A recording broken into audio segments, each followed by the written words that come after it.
et bienvenue sur cette nouvelle vidéo. Donc comme vous pouvez le voir, le décor a changé. Donc là je suis chez moi à Paris dans mon appartement. Donc déjà premièrement je tenais à m'excuser pour le délai entre les deux vidéos. Je sais qu'il a été beaucoup trop long. J'ai pas forcément su bien gérer cette nouvelle aventure. Donc voilà, je tenais je tenais à m'excuser pour le délai d'attente. Donc ceci fait, on va rentrer dans le vif du sujet. Donc dans la première vidéo, c'est-à-dire la vidéo de présentation, j'avais expliqué le pourquoi du comment de cette chaîne YouTube, expliqué pourquoi j'avais choisi de la faire, etc.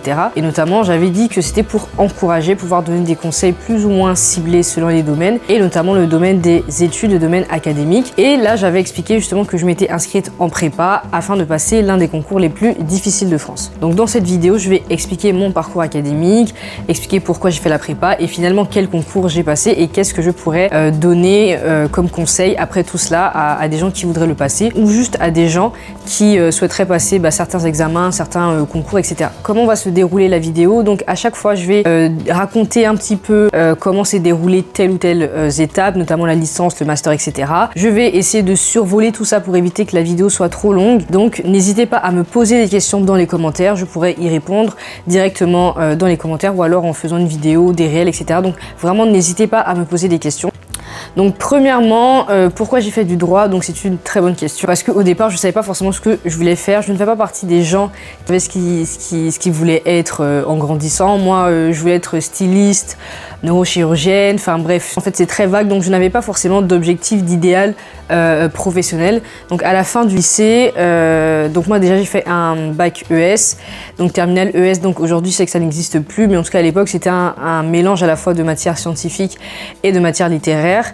Et donc à la fin, je me suis demandé qu'est-ce que je voulais faire. J'ai pas forcément de réponse. Je voulais, au départ, j'ai hésité à intégrer une école de commerce parce que mon frère a fait une école de commerce, mais je me suis rendu compte que c'est pas forcément ce qui me correspondait le plus. Donc je suis plutôt naturellement tournée vers le droit. Franchement, je sais pas pourquoi, mais voilà, c'est le droit que j'ai choisi. Donc à l'époque, c'était Parcoursup. Donc je suis inscrite sur Parcoursup. J'ai pas fait beaucoup de choix parce que je savais ce que je voulais faire et surtout je savais dans quelle ville j'allais aller, c'est-à-dire soit à Paris, soit à Lille. Donc j'ai postulé à la Sorbonne et à la fac de Lille. Donc j'ai été acceptée dans les deux, mais j'ai choisi la fac de Lille. Voilà pour ce qui est de cette question. Donc partie 1, donc je vais parler du coup du parcours universitaire. Donc moi j'aime bien faire les plans. Donc le grand 1, c'est le cycle universitaire, donc A, la licence et B, le master. Donc la licence, donc ça s'est plutôt bien passé, vraiment de manière générale je trouvais les cours assez intéressants, les profs étaient plutôt bien, vraiment ça s'est très bien déroulé, j'ai pas forcément eu d'expérience négative, donc j'ai eu la grâce de pas forcément aller en rattrapage, j'ai toujours validé mes matières ATD, mes CM, enfin tout le package et vraiment je trouvais ça très intéressant. Donc de la L1 à la L3, donc on a un parcours assez généraliste, on fait tout type de droit et c'est à partir de la L3, donc la licence, enfin la troisième année de licence, qu'il fallait choisir entre le droit public et le droit privé. Ce que j'estime avoir fait de bien donc en licence, c'est d'avoir premièrement bien travaillé mes TD. Donc je vous conseille de vraiment très bien travailler les TD. Moi c'est vraiment ce que j'ai fait, j'ai approfondi les TD, j'essayais de comprendre, j'essayais vraiment d'aller le plus loin possible et pas juste faire des TD juste pour les faire. Donc vraiment mettez-vous à fond dans tout ce qui est TD. Également la participation, je participais beaucoup en cours parce que ça me permettait tout simplement de ne pas m'ennuyer parce que c'est vrai qu'il y a des cours c'est pas si intéressant que ça, mais le fait de participer, en tout cas moi ça me donnait un peu plus d'énergie. Maintenant ce que j'aurais dû faire et ce que je vous conseille vivement de faire, c'est d'aller en cours. Ça paraît basique, logique, mais en fait moi c'est vrai qu'en licence je partais pas tellement en cours et d'ailleurs on va voir par la suite que j'ai continué ça et c'est pas forcément bien parce que je trouve que en réalité ça me demandait plus de travail que les autres parce qu'en fait je découvrais le cours. Deuxième conseil très important, je pense que j'aurais dû plus m'investir dans la vie associative de la faculté, notamment je sais qu'à la fac de Lille il y avait la clinique juridique. Ça permettait, je trouve, de mettre en pratique ce qu'on apprenait en fait en théorie en cours. Donc c'est vraiment bien de pouvoir intégrer des associations, peu importe l'association. Le conseil le plus important que je donnerais en licence, c'est de trouver un stage, faites des stages. Je sais qu'en licence, c'est pas forcément évident parce que les offres vont surtout concerner les gens en master ou même les élèves avocats, etc. Mais si possible, vraiment faites tout tout votre possible pour trouver des stages. C'est bien déjà pour le dossier. Donc moi j'ai fait un stage en L3 dans un cabinet d'avocat. C'est vrai que les tâches ne sont pas forcément les plus intéressantes, mais c'est bien. Ça permet de voir concrètement c'est quoi un avocat, ou enfin peu importe le stage que vous allez faire, mais ça permet de voir concrètement le métier et de pas simplement avoir une idée un peu idéalisée ou biaisée de la profession. Donc vraiment faites des stages. Il y a des universités qui font même des partenariats avec les juridictions. Donc renseignez-vous et faites des stages. Discutez avec aussi des élèves plus âgés, des gens qui ont déjà plus d'expérience. Donc voilà pour la licence. Donc la question que qu'est-ce que je voulais faire de ma vie, qu'est-ce que je vais faire, quel métier je vais choisir, quelle profession, donc se reposer donc en L3 à l'approche du choix des masters. Et c'est vrai qu'entre temps, ma conception des choses a beaucoup évolué parce que je me suis convertie, je suis devenue chrétienne, donc pour ceux qui ne savent pas, je suis chrétienne. Et c'est vrai que ma vision des choses a beaucoup changé, notamment la manière dont je voyais le droit. Le droit pour moi est devenu un outil qui me permet d'aider les gens. Et donc je me suis dit comment je peux faire pour aider les gens, et il y a pas mal de professions qui revenaient. Et donc je me suis, en fonction de cette conception que j'aborderai peut-être un peu plus tard, ou voilà, je me suis plus tournée vers le master droit privé, parce que c'est un master qui prépare justement au concours, aux examens, qui débouche sur plusieurs types de professions, de métiers. Donc je me suis tournée vers ces masters-là. Encore une fois, j'ai choisi Paris, j'ai postulé à Paris, les facultés parisiennes et les facultés lilloises. Donc finalement je suis restée à Lille encore une fois parce que j'avais déjà mon appart, ma vie, donc c'était plus simple. Et encore une fois il y avait un master droit privé à la fac de Lille, un très bon master, donc j'ai choisi ce master là. Ça s'est bien déroulé, mais c'est vrai que le master demande beaucoup plus de rigueur. Enfin déjà en licence il faut être rigoureux, il faut être travailleur, voilà. Mais c'est vrai qu'en master les efforts sont plus considérables parce que les attentes des profs sont beaucoup plus élevées.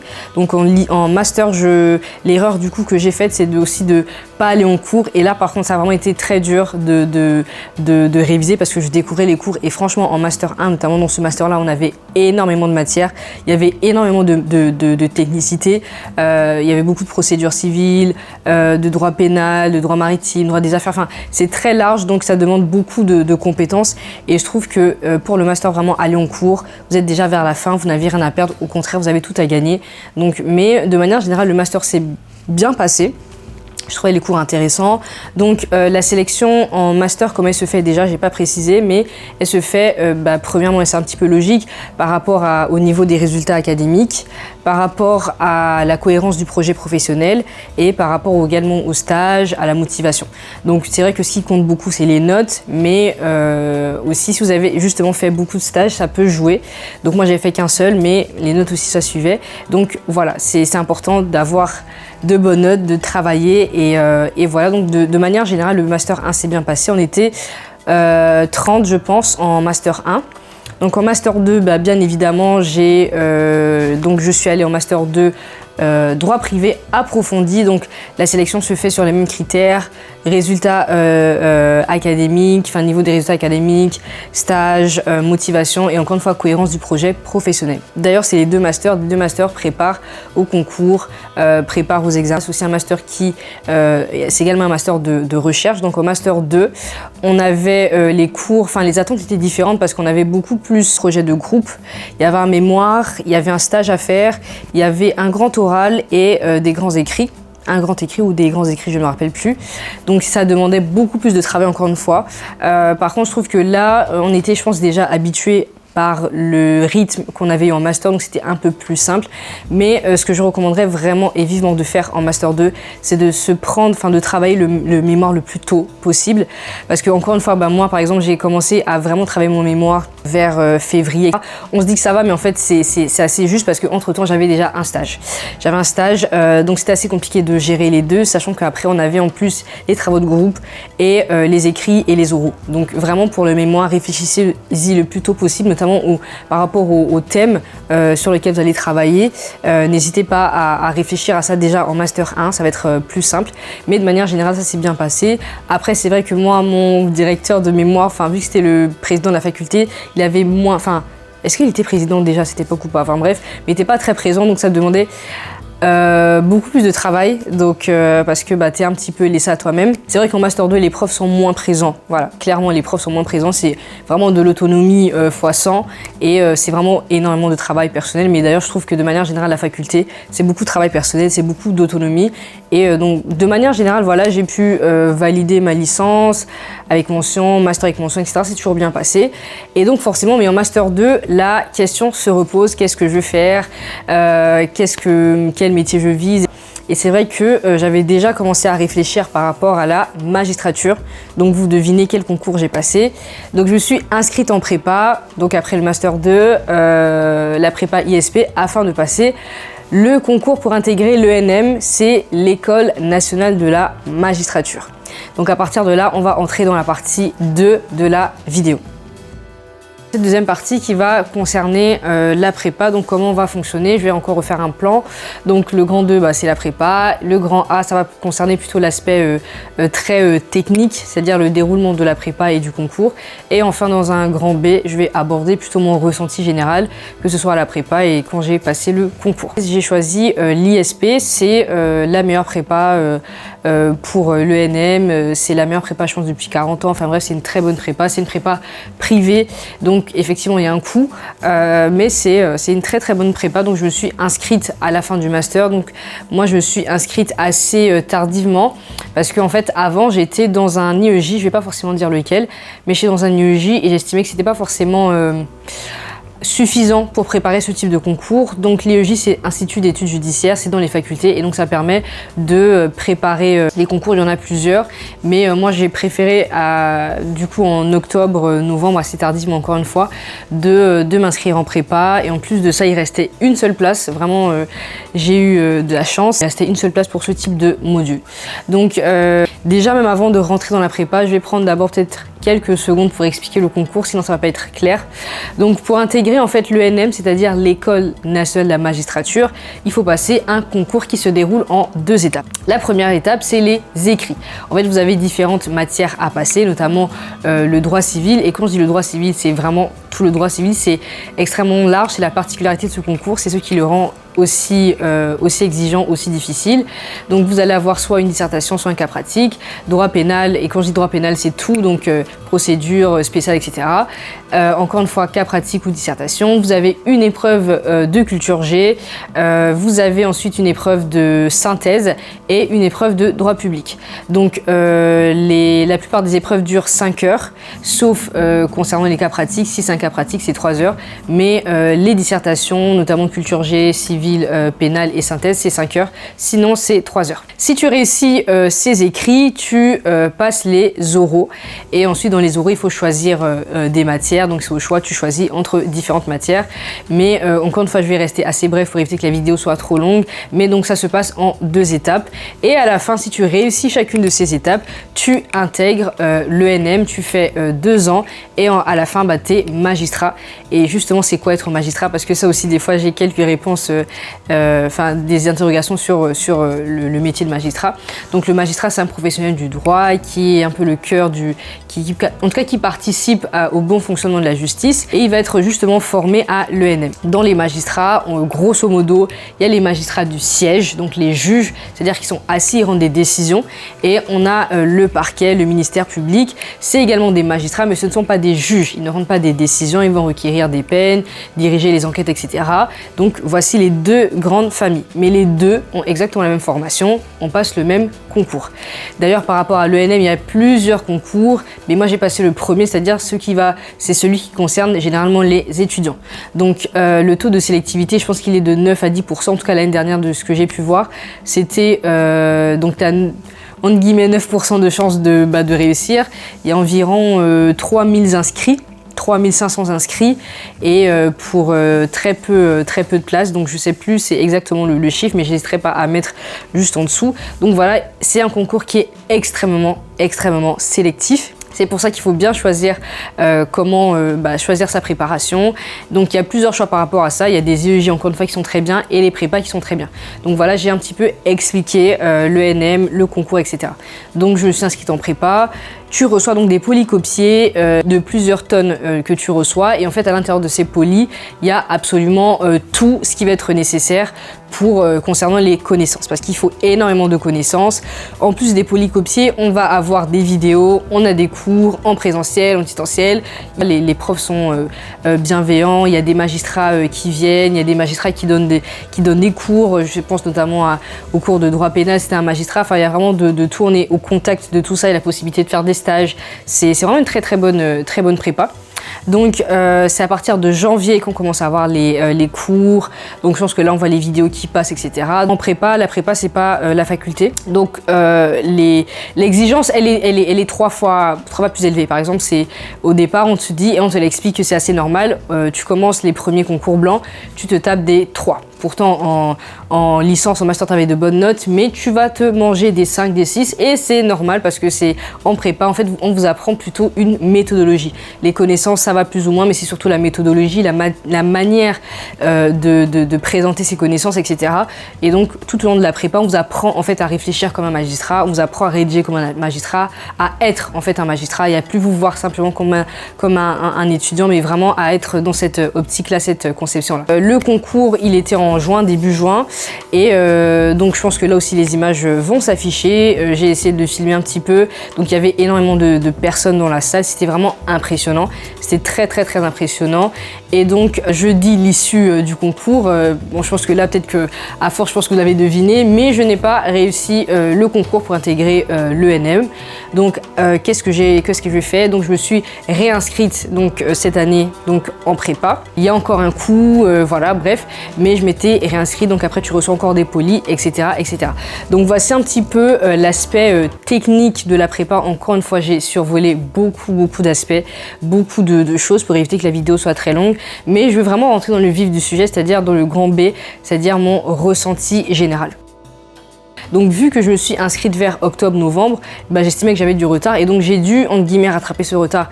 Mais ça a été assez compliqué parce que je me levais à 5 h et je révisais jusqu'à 20 h. Mais le hic, c'est que après, c'est extrêmement fatigant. Et c'est un concours, c'est sur la durée. Il faut tenir mentalement et physiquement sur plusieurs mois, sur presque un an en fait. C'est énorme. Donc ça, ne faites pas ça. Voilà, inscrivez-vous le plus tôt possible pour avoir du temps, pour ne pas être pressé. Parce que tout ça, en fait, ça a eu des répercussions ensuite dans la préparation. Donc je me levais à 5 h, je révisais jusqu'à 20 h.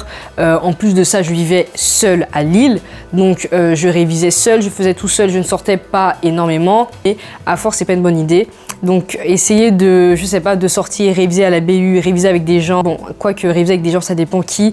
C'est pas forcément le top de réviser avec des gens qui préparent l'ENM parce que ça te fait encore plus stresser. Donc ce qui fait que j'étais très fatiguée au début des cours, donc en janvier, parce que j'ai eu ce rythme-là assez intense, beaucoup trop intense.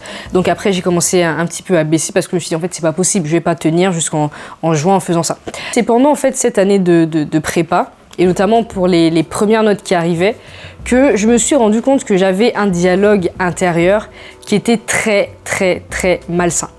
En fait, je pense que j'ai toujours eu, aujourd'hui avec l'introspection que j'ai pu faire, je me rends compte que j'ai toujours eu ce dialogue, mais la prépa a été un terreau fertile pour accentuer vraiment ses pensées, accentuer ce dialogue intérieur de manière vraiment, de façon exponentielle. Je m'étais pas forcément rendu compte de ça. Je savais qu'il y avait des choses sur lesquelles je devais travailler, mais là, à la prépa, c'est fois 1000 parce qu'en fait, vous êtes déjà en compétition. Que c'est un concours, ce n'est pas un examen, il faut être meilleur en fait que les autres. Donc vous êtes en compétition, il y a du stress, il y a les mauvaises notes du début de la prépa. En plus, c'est crescendo parce que les exigences vont augmenter forcément pour arriver vraiment aux exigences du concours petit à petit. Donc forcément, tu passes de ça à avoir de bonnes notes à ça, à des 5, à des 6. Quoique bon, ça va, j'avais quand même plus ou moins de bonnes notes un peu au départ. Mais de manière générale, c'est très différent du cycle universitaire. Et donc, c'est vrai que moi, personnellement, je l'ai pas très bien vécu. Franchement, honnêtement, j'ai très mal vécu la prépa. D'ailleurs, petit disclaimer, ce que je raconte là, notamment pour la prépa, et ce que je vais dire après, c'est personnel. Encore une fois, et Dieu merci, il y a des gens qui ont très bien vécu la prépa, il y a des gens qui ont réussi le concours, J'ai parlé avec des gens, notamment il y avait un gars qui était avec moi en master qui a réussi le concours, qui a bien vécu la prépa. Donc ce n'est que mon expérience personnelle. Le but c'est pas de vous faire peur, etc. Mais c'est de vous amener quelque part et je pense que vous allez comprendre. Mais encore une fois, c'est mon expérience personnelle. Il y a beaucoup de choses à prendre en compte quand on prépare un concours, donc c'est assez complexe. Mais ne vous dites pas, ah si Anne n'a pas réussi, c'est con. Non, il y a des gens qui ont réussi, il y a des gens qui ont plus bien vécu la prépa, il y a des gens qui n'ont pas forcément réussi et qui ont bien vécu la prépa. Ce n'est que mon expérience personnelle. C'est pas pour vous faire peur aux gens qui vont passer le concours. Non, c'est un concours qui est certes très exigeant, mais qui est possible avec une bonne préparation et surtout avec, j'estime aujourd'hui, avec un très bon dialogue intérieur. Qu'est-ce que je veux dire par dialogue, dialogue intérieur? C'est en fait les pensées. On a environ 62 000 pensées par jour. En fait, je me suis rendu compte que dans ces 62 000 pensées, il y a énormément de pensées en moi qui me rabaissait H24. C'est-à-dire que dès que je commence à réviser une matière, dès que je fais un CB, il y avait toujours une voix, enfin pas une voix audible, mais une sorte d'impression. Et j'ai même listé en fait ces impressions, je vais les lister, je vais les dire. Tout ce que tu fais est nul. Voilà, cette première impression est l'impression la plus forte. Tout ce que tu fais est nul. Et donc, à chaque fois que je révisais, à chaque fois que je faisais quelque chose, un CB, les participations, classe, etc., il y avait toujours cette impression de tout ce que tu fais est nul. Deuxième impression, tu ne vas pas réussir. Tu vas pas réussir, tu te prends pour qui, tu penses que tu peux réussir ce concours, mais MDR, en fait, tu te prends pour qui? Et donc, c'est vraiment des voix qui rabaissait en fait tout ce que je faisais. Et en fait, c'est là que, aujourd'hui, c'est avec le recul, que je me suis rendu compte que j'avais des problèmes au niveau de la confiance en soi. Il y a une différence entre la confiance en soi et l'estime de soi. J'avais une bonne estime de moi-même, ça c'est ce qui touche à l'être, mais la confiance en soi, c'est ce qui touche au faire. Et dès que je faisais quelque chose, il y avait ces voix-là cette impression de c'est nul, ça ne sert à rien, ça n'a aucun intérêt ce que tu fais, ça ne vaut rien en fait. Et c'est ça qui revenait de plus en plus et pendant la prépa, ça s'est accentué. C'était vraiment, en fait, des fois je me suis dit mais c'est hyper dur de réviser. Mais encore une fois, c'est pas forcément des choses dont j'avais conscience. C'est juste, en fait, je me disais juste, c'est moi. C'est moi, c'est comme ça que je me traite, je suis dure avec moi-même et voilà, c'est pas forcément problématique. Mais en fait, si ça a été assez problématique, parce que ça cause au bout d'un moment beaucoup de procrastination, de doute, de stress. J'ai commencé à beaucoup stresser, donc à un moment je travaillais énormément, mais il y a un moment où j'ai fait par exemple 2 semaines sans réviser parce que je stressais tellement. En fait, je ne pouvais même plus prendre un poli et réviser, c'était impossible pour moi. J'avais du mal à me lever le matin, j'avais du mal à manger, à vivre. En fait, ça devenait un enfer. Vraiment, c'est l'une des pires années de ma vie. Parce que il y avait cette oppression constante de tout ce que tu fais est nul et tu ne vas pas réussir. Et donc à un moment j'ai commencé à accepter, je me suis dit mais en fait oui, je vais pas réussir. Je vais pas réussir parce que voilà, je me suis inscrite tardivement, est-ce que j'arrive à bien réviser? En plus il y a la culpabilité parce que tu te dis que tu révises pas assez alors qu'en fait je me rends compte que je révisais assez c'est quand je regarde aujourd'hui les vidéos que je me rends compte que ah ouais en fait je révisais énormément, mais moi dans ma tête c'était jamais assez. Il y avait aussi cette impression que ce que tu fais n'est jamais assez, ce ne sera jamais assez, ce sera jamais assez bien, Et ce qui est vicieux, c'est que, donc, comme je disais, j'ai toujours une bonne estime de moi-même, c'est-à-dire je sais ce que je vaux, peu importe mes échecs et mes réussites, mais là c'était tellement sournois que ces pensées d'oppression liées à la confiance en soi commencent à aller vers l'estime de soi. Et on passe de ce que tu fais est nul à tu es nul. Et là, c'est là où ça a vraiment commencé à être dur pendant la prépa, surtout vers l'avance du temps et notamment à l'avance des épreuves. Tu es nul. Si tu ne réussis pas ce concours, c'est que tu ne vaux rien. Alors que dites-vous, en prépa, on nous expliquait que voilà, si c'est un concours qui est sélectif, vous avez pas mal de chances de pas forcément l'avoir du premier coup, c'est pas grave, repassez-le. Dites-vous, il y a énormément de gens qui le repassent, qui l'ont repassé, qui l'ont eu après. Moi, c'est ma vie qui s'arrête. Et donc, il y a toutes ces pensées-là, de plus en plus oppressantes, de plus en plus qui veulent atteindre ton estime de toi, etc. Et en fait, ça t'amène à avoir des pensées de plus en plus sombres. Vraiment, je sais pas. Après, je sais pas si j'étais en dépression parce que, bon, moi, j'estime que la dépression, il faut un diagnostic par un médecin derrière, mais il y avait des signes, en tout cas des symptômes de dépression. J'avais plus envie de manger, j'avais plus envie de réviser, j'avais plus envie de me lever le matin. En fait, je ne voyais pas le bout du tunnel. En fait, je n'en pouvais plus. Et d'ailleurs, même quelques temps avant, j'ai envoyé un message à un professeur pour lui dire que je vais pas y arriver, je vais pas réussir, ça sert à rien d'y aller. Et vraiment, il m'a beaucoup encouragée. Il m'a dit non, mademoiselle, vous avez rien à perdre, allez-y. Si c'est un manque de préparation, c'est pas grave, vous allez le repasser l'année prochaine, etc., etc.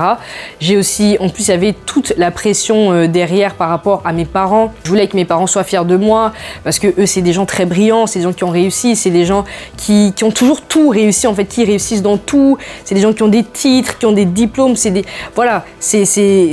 gens très brillants. Vraiment, mes parents sont extrêmement très intelligents. Et donc, forcément, il y avait cette volonté de leur faire plaisir. Et je me suis dit, mais purée, mais si je rate, mes parents vont être déçus de moi. Mes amis vont être déçus de moi, en fait. Ils vont se dire, mais Anne, mais tu vaux rien. Et ça paraît débile aujourd'hui de le dire. Et encore une fois, avec le recul, bien sûr que c'est faux. Mais quand tu le vis dans l'instant présent, c'est vraiment ce que tu penses. Je me disais vraiment, je vais décevoir mes parents, c'est fini, il n'y aura plus d'amour pour moi. Et je me suis dit, mais en fait, c'est pas normal. J'avais même envoyé un message à ma mère avant de passer les examens. Je lui avais dit, les épreuves, je lui avais dit, mais non, mais je vais pas réussir. Je vais pas réussir, ça sert à rien, etc. Et elle m'a dit, mais c'est pas grave, en fait. Si tu réussis pas, c'est pas grave. Mon amour pour toi ne va pas changer. Ces mots-là ont été un réconfort en fait pour moi. Donc finalement, je vais aux épreuves. Je me rappelle, je stressais tellement que, je me rappelle la nuit, j'avais tellement transpiré dans mon lit que quand je me suis réveillée le matin, tout était mouillé. Mon corps, les draps, en fait, j'avais tellement transpiré. Je me suis dit, mais j'arrive à un niveau de stress qui n'est pas normal en fait. Et pourquoi je vous dis tout ça? Pour vous dire que c'est pas normal. Ces pensées ne sont pas normales. Ces pensées sont des oppressions, ce n'est pas normal. Vous n'êtes pas nul, tout ce que vous faites n'est pas nul. Et il faut pas... ce que j'essaie de vous faire comprendre, c'est que ne négligez pas ces pensées, ne vous dites pas c'est juste des pensées. En réalité, nos pensées influencent toute notre vie. Et ce que j'essaie de vous montrer, c'est que moi, je me suis rendu compte que ces pensées m'ont accompagné toute ma vie. Et inconsciemment, je me suis toujours limitée. C'est-à-dire que malgré tout ce que j'ai pu accomplir, voilà jusqu'aujourd'hui, il y a toujours une pensée qui me limitait et qui me disait « tu ne vas pas réussir, ça ne sert à rien, ne postule pas là-bas, ne fais pas ça, etc. » Et ça me bloquait. J'ai pas forcément conscience de ça. C'est une impression, c'est quelque chose qui est là, qui est installé. Mais je vais vous dire, si quelqu'un se reconnaît dans ce type de pensée-là, assez rabaissante, que ce soit du coup par rapport à la confiance en soi ou à l'estime de soi, que ce n'est pas normal et que au contraire vous êtes capable. Comme je le disais, je suis croyante, je crois en Dieu et je crois que Dieu a mis en chacun de nous des dons particuliers, des compétences. On a tous quelque chose à apporter et ces pensées sont simplement fausses. C'est simplement des mensonges. Il faut pas les accepter en fait. C'est faux, c'est totalement faux. C'est pas ce que Dieu dit de vous, c'est pas ce que votre famille dit de vous et même si les gens peuvent le dire, ce n'est pas vrai. C'est pas ce que Dieu dit de vous. Et ça m'a fait prendre conscience de vraiment mes compétences et vraiment ce que je pouvais faire. Parce qu'après, du coup, il y a eu tout un travail de restauration, de ma confiance en moi, etc. Je m'étais réinscrite précipitamment en prépa pour le repasser, mais finalement donc là j'ai arrêté la prépa parce que je me suis rendu compte que je me suis posé les bonnes questions. Est-ce que c'est vraiment ce que je voulais faire? 2, est-ce que je ne le faisais pas premièrement pour faire plaisir à mes parents? Est-ce que c'est vraiment ce que je voulais faire? Et donc après mûre réflexion, je me suis rendu compte que je préfère faire une pause parce qu'il y avait trop de stress qui rentrait dans ma vie et j'estimais que les raisons qui m'ont poussé à m'inscrire en prépa n'étaient pas forcément les bonnes. Donc là, j'ai arrêté la prépa, j'ai des stages à venir, j'ai des stages à faire. Bon, j'ai arrêté la prépa, mais je suis déjà inscrite jusqu'à la fin de l'année, donc j'ai encore accès à tout, etc. Mais pour l'instant, je ne vais pas passer le concours de la magistrature. Pour autant, je ne me ferme pas les portes parce qu'il y a la possibilité de le passer quand tu travailles déjà. Par exemple, pour ceux qui ne savent pas, la juge qui a rendu la décision dans l'affaire de Marine Le Pen, et justement, elle est devenue magistrate. Elle exerçait une autre profession. Elle est devenue magistrate à 37 ans, je pense. Donc pour dire que personnellement, je ne me ferme pas la porte, mais pour l'instant, je préfère d'abord réfléchir à vraiment ce que je veux faire, à prendre aussi plaisir à ce que je fais et ne pas m'enfermer dans des cases et surtout dans un stress qui n'est pas normal et qui n'est pas sain en fait tout simplement.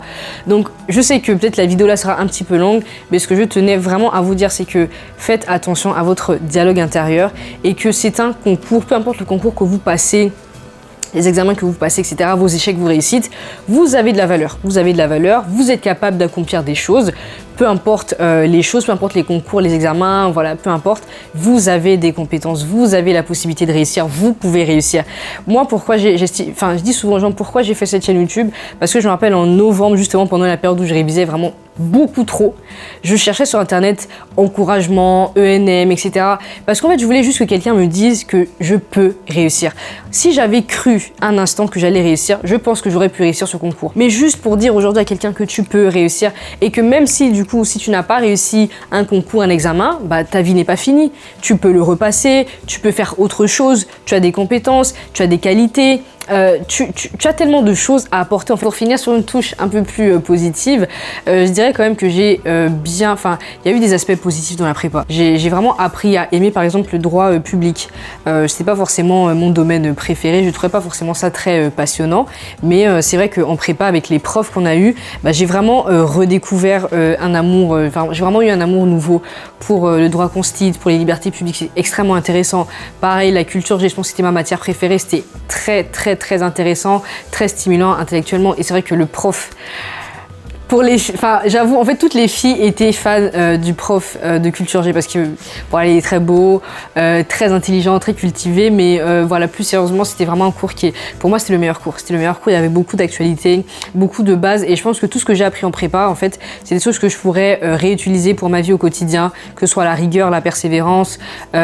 Aujourd'hui, je suis épanouie, je suis bien. J'aime les stages que j'ai pu faire. D'ailleurs, j'ai fait un stage en juridiction au parquet, donc c'était hyper intéressant, c'était très stimulant. Donc bref, voilà ce que j'avais à dire. Dans la troisième vidéo, ce sera le vlog de mon déménagement pour aller sur une touche un peu plus fun, voilà. Et par contre, la vidéo d'après, la suivante, la quatrième, mais j'ai tellement hâte. Ah, je sais pas si je vais dire ou pas. Oh, je sais pas, mais ça n'a rien à voir avec l'ENM, ça n'a rien à voir avec le droit. Au contraire, c'est... Ah non, je pense que là, je vais pas dire, mais j'ai tellement hâte de tourner cette vidéo, j'ai tellement hâte de l'écrire. Donc, merci d'avoir regardé cette vidéo jusqu'à la fin. Si vous avez regardé jusqu'à la fin, bah tant mieux. Et n'hésitez pas encore une fois à la partager. À la partager à des gens qui font du droit, à des gens qui veulent être magistrats, avocats, notaires, parce que il y a pas mal de points communs. Donc, n'hésitez pas à la relayer, n'hésitez pas à commenter. Et encore une fois, à vous abonner, activer la cloche de notification. Donc voilà, on se retrouve pour une prochaine vidéo. Merci à Marie Davin de m'avoir aidé avec le setup, avec qui va aussi, j'espère, m'aider avec le montage. Voilà, et on se retrouve pour une prochaine vidéo. Bisous!